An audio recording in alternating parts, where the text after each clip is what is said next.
Salut tout le monde, c'est Essou, j'espère que vous allez bien, moi ça va super bien. Aujourd'hui on se retrouve pour le bilan de lecture de la première semaine du mois d'octobre 2021. Et cette semaine j'ai lu 12 mangas, du coup on va commencer tout de suite avec le tome 1 de Tamae Romae.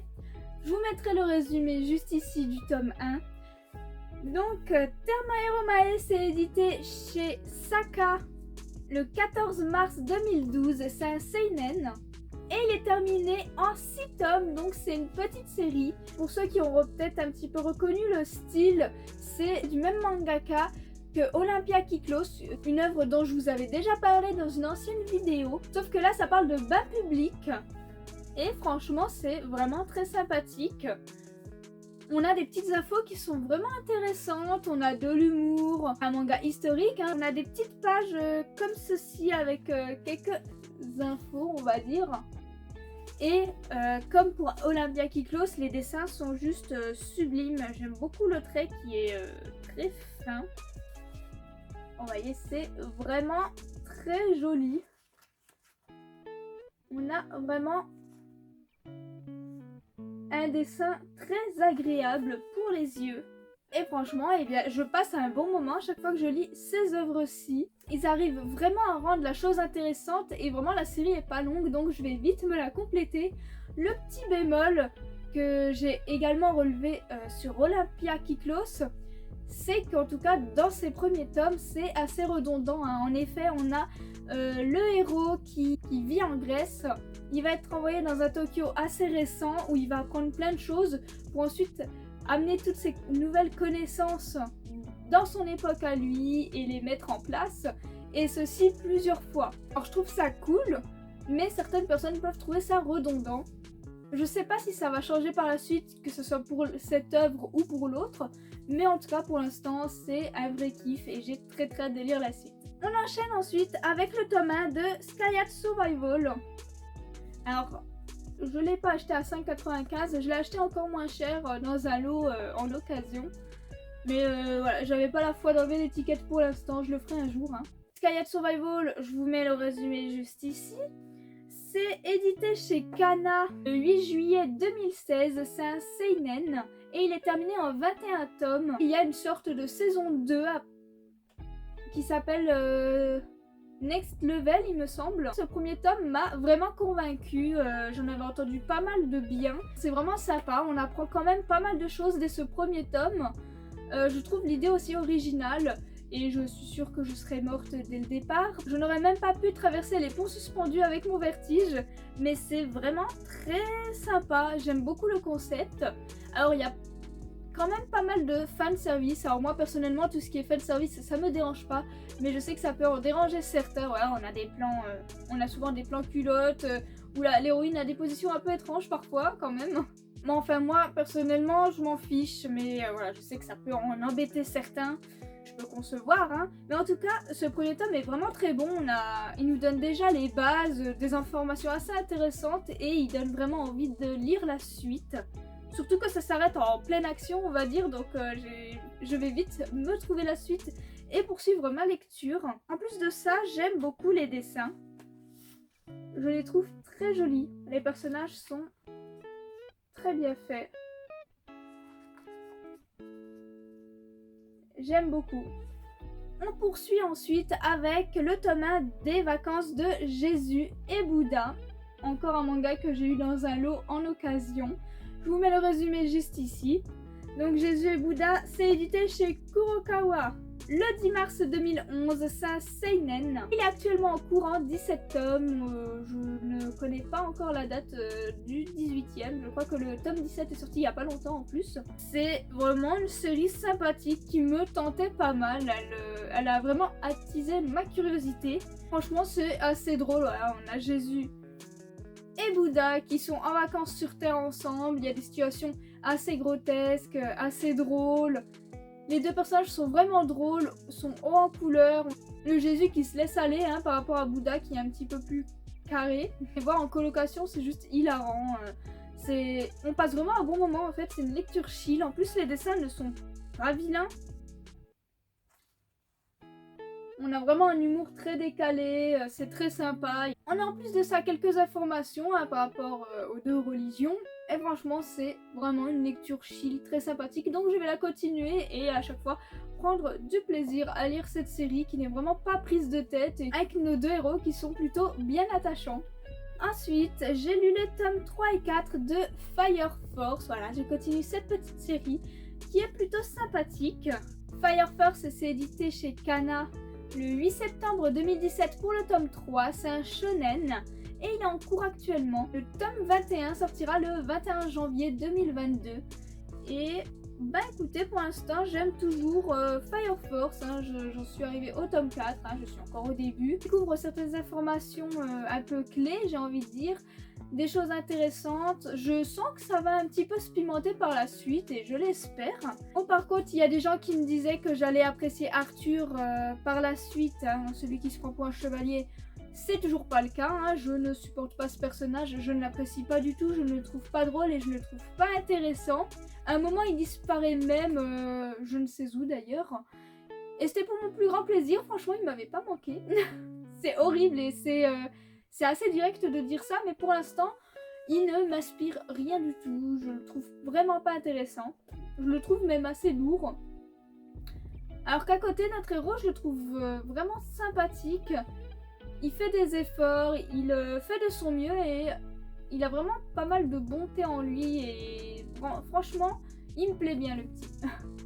Les dessins sont sympas, mais parfois j'ai pu apercevoir quelques irrégularités au niveau du trait, mais c'est pas très grave.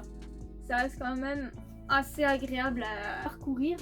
On avance doucement, mais sûrement dans le récit, on apprend certaines choses et j'ai hâte de découvrir un petit peu qu'est-ce qu'ils vont nous pondre pour la suite. On poursuit ensuite avec un manga que j'avais hâte d'essayer parce qu'il me tentait beaucoup trop. C'est le tome 1 de Gambling School. Et franchement, je ne suis pas déçue. Je vous mets le résumé juste ici du tome 1. Du coup, Gambling School, c'est édité chez Soleil le 28 juin 2017. C'est un shonen. Et il est en cours. Le tome 14 sortira le 13 octobre, donc très bientôt. C'est une très agréable surprise. Alors, je ne m'étais jamais lancée malgré le fait que j'ai vu plein de scènes. Je connaissais très bien les personnages finalement à force de les voir partout. Mais j'avais jamais sauté le pas, notamment parce que je ne voyais pas les mangas en boutique. Et finalement, ça y est, j'ai trouvé le tome 1 et je vais vraiment m'empresser d'acheter la suite parce que c'est une vraie petite pépite. J'aime déjà beaucoup le concept des jeux, chose que j'aime beaucoup, que je trouve ça très intelligent, très bien emmené à chaque fois. Et là, c'est le cas également. Les personnages sont très mystérieux, très intéressants et j'ai vraiment envie de les voir encore plus à l'œuvre. Meiko est vraiment une fille très intéressante et très mystérieuse que j'apprécie beaucoup. Elle a vraiment un caractère que j'aime. Et en plus de ça, les dessins sont très bons. J'aime beaucoup. Je suis en kiff total à chaque fois que je lis ce manga et malgré l'épaisseur, un manga ça se lit tout seul et c'est vraiment très bon. J'ai très hâte de lire la suite. On enchaîne ensuite avec le tome 9 de Otaku avec des tomes toujours aussi fins qui se lisent à une vitesse folle pour mon plus grand regret parce que j'aime tellement cette série. En 15 minutes même pas, le tome est bouclé. Du coup ça me frustre parce que les tomes mettent quand même souvent un petit peu de temps à sortir. Du coup, Otaku c'est édité chez Kana le 26 mars 2021. C'est un josei et il est en cours. Le tome 10 sortira le 12 novembre. Otaku, comme les autres tomes, c'est chill, c'est agréable, c'est rigolo. On a des scènes vraiment sympathiques. Nos personnages sont à chaque fois de plus en plus attachants. On les découvre tous un petit peu petit à petit. On voit des couples qui se forment, qui se rapprochent, d'autres qui se concrétisent à fond. Là, la couverture spoil un petit peu, mais on a ces deux personnages qui vont se marier et c'est trop mignon. S'ils gardent toujours leur caractère bien trempé tous les deux, c'est vraiment super agréable à lire, c'est adorable, c'est chill, on rigole. Avec Otaku, je passe toujours un très bon moment. J'espère juste que pour certains personnages, ça va avancer un petit peu parce que c'est vrai que pour certains, ça rame un petit peu. On aimerait bien voir un peu plus d'évolution, sinon c'est que du bonheur. En plus les dessins sont vraiment sympathiques. Assez légers, on n'a pas des décors de fou, mais les personnages sont très agréables à regarder. Et pour finir ce bilan de lecture de la semaine, j'ai enfin lu et commencé Kaguya-sama Love is War, les tomes 1 à 5. Donc je suis à jour au niveau lecture.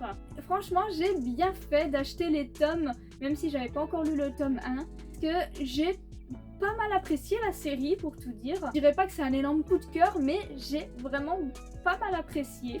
Je vous mets le résumé du tome 1 juste ici. Alors Kaguya-sama Love is War, c'est édité chez Pika. Le 31 mars 2021, c'est un seinen et il est en cours, le tome 6 sortira le 3 novembre. Franchement c'est sympathique. Alors je dirais pas que les dessins sont magnifiques, je trouve que les personnages ont parfois une tête assez étrange, mais ça passe, hein, c'est pas horrible pour autant. Disons que souvent ça manque un petit peu de détails et de profondeur, mais ça n'enlève rien au charme de l'œuvre. C'est vraiment très drôle, les personnages sont assez attachants, bien qu'assez agaçants aussi à certains moments. Parce que bon, franchement, ils se battent, entre parenthèses, pour vraiment rien, pour décider de tout et de rien. À la limite, qui prendra le stylo là-bas?